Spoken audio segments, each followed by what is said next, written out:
का बिल भरते ही 5,000 का बिल आया है, पेनल्टी लग जाएगी नहीं तो। अरे हाँ मम्मी यार, अभी भर दूंगा। अरे मेरे पास तो 5 रुपए भी नहीं है, 5,000 का बिल कैसे भरूंगा यार। और अगर नहीं भरा तो पेनल्टी लग जाएगी। शिट यार, कैसे न कैसे अरेंज करना पड़ेगा। चलो। दीपक कहाँ है यार? अरे यार भाई, तुझसे बहुत जरूरी काम है यार। अरे बोल देना, पहले बैठ तो जा। अरे यार मुझे यार 5,000 रुपए की जरूरत है, बिल आ चुका है और अगर नहीं भरा तो पेनल्टी लग जाएगी। तो सैलरी कितनी है तेरी? अरे यार सैलरी 25 को आने वाली थी, लेकिन सेविंग्स जो थी वो सब खत्म हो गई। मैंने सोचा था पूरे महीने चल जाएगा, लेकिन पार्टी कर ली यार तो पैसा खत्म हो गया यार। दोस्त कब तक लौटाएगा मुझे? भाई सैलरी 25 तारीख को आएगी, उसी दिन दे दूंगा यार। चल प्लीज कोई यार बात कर दे नहीं, यार। मैं तुझे ट्रांसफर कर देता हूँ 2 मिनट में। तू जब भी आए तुझे लौटा देगा। ठीक है यार, थैंक यू भाई, पक्का कर दे यार, अभी कर दे, बहुत जरूरी है। ठीक ठीक है, थैंक यू यार। तो ऐसा आपके साथ ना हो, इसीलिए अपने पैसों को निवेश करना शुरू कीजिए, जिससे आपके पैसे आपके मुश्किल समय में आपके काम आ सके।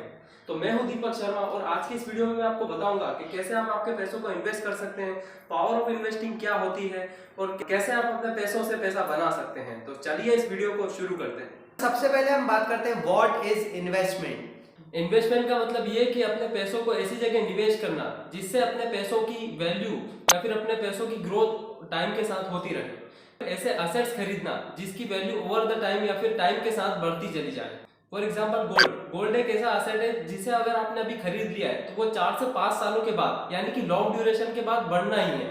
1 साल की बात नहीं कर रहे यहाँ पर या फिर 1 महीने की बात नहीं कर रहे, हम लॉन्ग ड्यूरेशन की बात कर रहे हैं। या फिर हम एक घर परचेज करते हैं तो उसे अगर आपने 20 लाख रुपीस में खरीदा है तो उसकी 1 साल बाद अगर आप बेचेंगे उसे तो उसकी कीमत 10 लाख या फिर 5 लाख या फिर अगर 1,000 या 10,000 रुपए भी बढ़ के आती है तो वो एक तरह का ग्रोथ ही है टाइम के साथ। तो इसी को आप इन्वेस्टमेंट कह सकते हैं।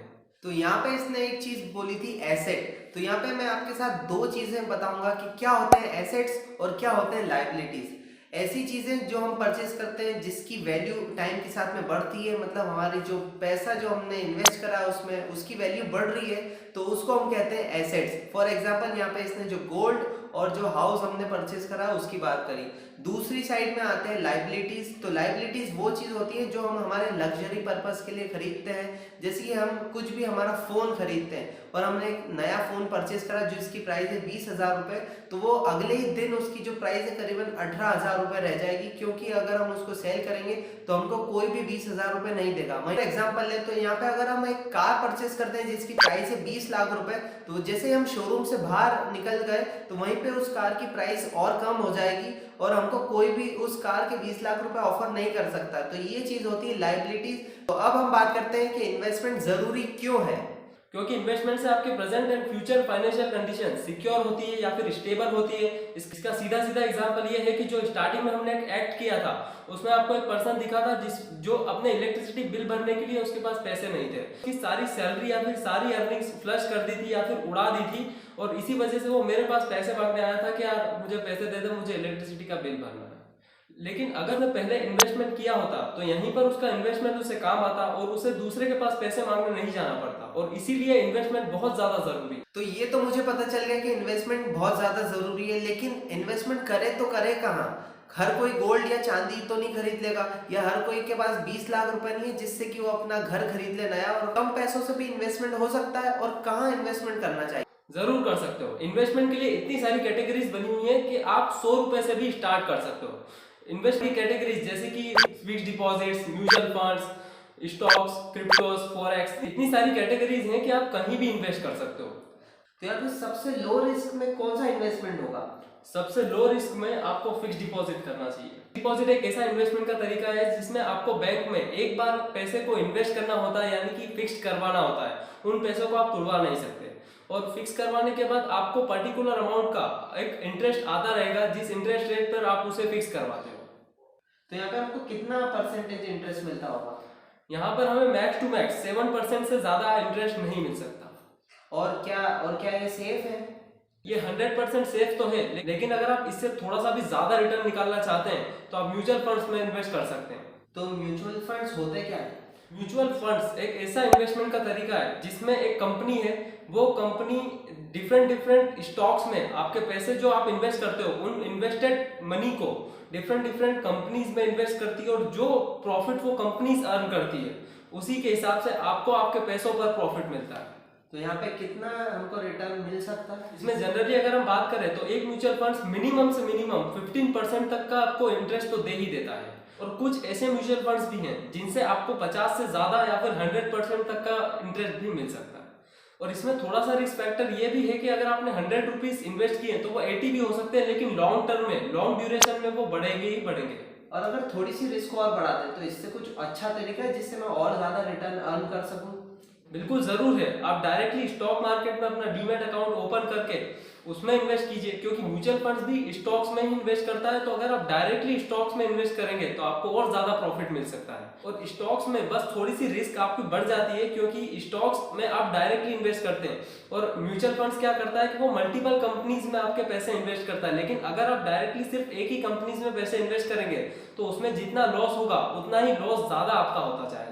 तो यही एक रीजन है कि इसमें थोड़ा सा रिस्क ज्यादा होता है, लेकिन इसमें प्रॉफिट भी आपका बहुत ज्यादा होता है। फॉर एग्जांपल, एक कंपनी है जिसकी कार की सेल्स कंटिन्यूअसली बढ़ती चली जा रही है, तो डेफिनेटली उसकी स्टॉक प्राइस भी बढ़ेगी, तो उसमें आप इन्वेस्ट कर सकते हैं। अब स्टॉक प्राइस उसकी क्यों बढ़ेगी? क्योंकि उस कंपनी ने बहुत सारी कार्स को सेल किया, और एक कार सेल करने पर जितना उसको प्रॉफिट बनता उसने मल्टीपल कार को सेल करके वो प्रॉफिट बनाया। और जो पार्ट आपके पास उस कंपनी का था वो कम प्राइस पर था, और जब उसकी प्राइस बढ़ गई है तो वो बढ़ी हुई जो प्राइस है और जो आपके पास है उसका जो डिफरेंस है वो प्रॉफिट आपके पास आएगा।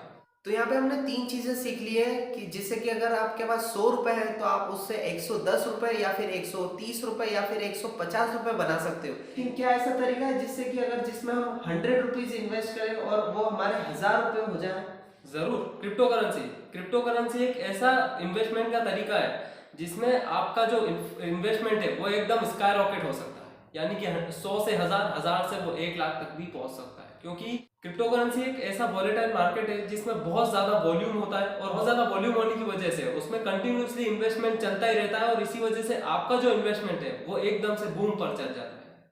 तो ये तो फिर बहुत ज्यादा वॉलेटाइल, बहुत ज्यादा रिस्की भी होगा। तो ये तो रिस्की तो है ही कि अगर आपने 100 रुपीज इन्वेस्ट किए और अगर 100 के 1 लाख बन रहे हैं तो 100 के 0 भी हो सकते हैं। 0 तो कभी नहीं होंगे, लेकिन 10 रुपीज तो होंगे ही होंगे, क्योंकि वॉलेटिलिटी इसकी डिपेंड करती है इसकी न्यूज पर, या फिर इसमें वॉलेटिलिटी बहुत ज्यादा ही है। अगर कोई ऐसी न्यूज आ जाती है कि ओमिक्रॉन बहुत ज्यादा बढ़ गया तो इसका जो मार्केट है वो डाउन चल जाता है बहुत ज्यादा। तो इस तरह से इसमें वॉलेटिलिटी बहुत ज्यादा है। जैसे कि इलॉन मस्क अगर ट्वीट कर देते हैं कि वो डॉज कॉइन को एक्सेप्ट करने लग गए तो एकदम से डॉज कॉइन की वैल्यू बढ़ जाती है। तो ऐसे ही क्रिप्टो करेंसी बूम लेती है और स्काई रॉकेट है, तो उसी तरह से वो एकदम से डंप भी लेती है। तो क्रिप्टो करेंसी इसको कहाँ पर बाय कर सकते हैं? मैं तो CoinDCX और WazirX यूज करता हूँ। तो अगर आप चाहें तो आपकी पहली क्रिप्टो करेंसी आप इन दोनों में से किसी भी प्लेटफॉर्म पर खरीद सकते हैं। मैं लिंक डिस्क्रिप्शन में प्रोवाइड करवा दूंगा। तो यहाँ पर मैंने आपको सारे इन्वेस्टमेंट के तरीके बता दिए हैं, जैसे कि FDs, mutual funds, stock market, crypto currency. अब मैं आपको बताना चाहता हूँ कि कैसे आप आपके इन्वेस्टमेंट को प्लान कर सकते हो। सबसे पहले तो अगर आपने इसमें से एक भी तरीके में इन्वेस्टमेंट अभी तक नहीं किया है तो सबसे पहले आप फिक्स डिपॉजिट से स्टार्ट कीजिए, यानी कि FDs से। FDs में सबसे पहले आप इन्वेस्ट करेंगे और जब आपका प्रॉफिट आएगा तो आपको लगेगा कि यार मैं इससे ज्यादा प्रॉफिट बना सकता हूँ, तो आप फिर म्यूचुअल फंड्स ट्राई करेंगे। म्यूचुअल फंड्स में प्रॉफिट बनाने के बाद आपको समझ आ जाएगा कि म्यूचुअल फंड कैसे वर्क करता है, और जैसे वो वर्क करता है उसी तरह से आप स्टॉक्स में इन्वेस्ट करना चाहेंगे। और स्टॉक्स में इन्वेस्ट करने के लिए आप डीमैट अकाउंट बनाएंगे। डीमैट अकाउंट बनाने के बाद आप डिफरेंट टाइप के स्टॉक्स जब बाय करेंगे और उससे प्रॉफिट बनाएंगे तो आपको लगेगा कि यार मैं इससे भी ज्यादा प्रॉफिट बना सकता हूँ।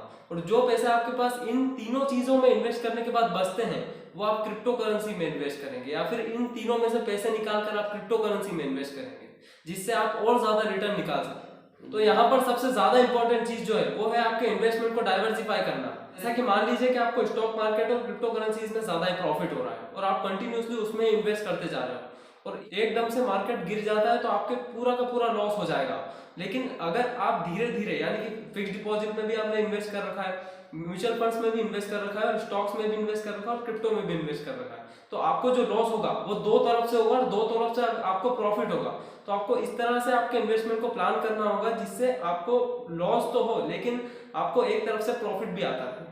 और अगर आपको सभी चीजों में प्रॉफिट हो रहा है तो ये तो बहुत ही अच्छी बात है कि आपने एक अच्छी स्टडी करी है और अच्छी स्टडी करने के बाद अच्छे स्टॉक्स में या फिर अच्छी क्रिप्टो करेंसी में पैसे लगाए हैं। अब एक एग्जांपल मैं आपको सामने देना चाहता हूँ। फॉर एग्जांपल आपके पास 10,000 रुपीज है इन्वेस्टमेंट के लिए, तो आपने 5,000 रुपीज सेफर साइड में फिक्स डिपॉजिट में लगा दिया, 2,000 रुपए आपने म्यूचुअल फंड्स में लगा दिए, 1,000 रुपए आपने स्टॉक मार्केट के लिए रख लिया और बाकी के जो बचे हुए हैं यानी कि 2,000 रुपीज वो क्रिप्टो करेंसीज में इन्वेस्ट कर दिए। जब आप समझ जाओगे कि किस तरह से आपको सेफर साइड से आपके इन्वेस्टमेंट को करना है, तो आप अपने आप ही अपने इन्वेस्टमेंट को डाइवर्सिफाई करना सीख जाएंगे। तो आज के इस एपिसोड में हमने आपको बताया कि इन्वेस्टमेंट क्या होता है, क्यों इन्वेस्टमेंट बहुत ज्यादा जरूरी है और क्या कैटेगरीज होती है जिसमें आप इन्वेस्ट कर सकते हैं। तो मैं हूं दीपक शर्मा, मिलते हैं आपसे डीप डाइव विद दीपक के नेक्स्ट एपिसोड में। तब तक के लिए मेहनत करते रहिए, खुश रहिए और मेरे चैनल को सब्सक्राइब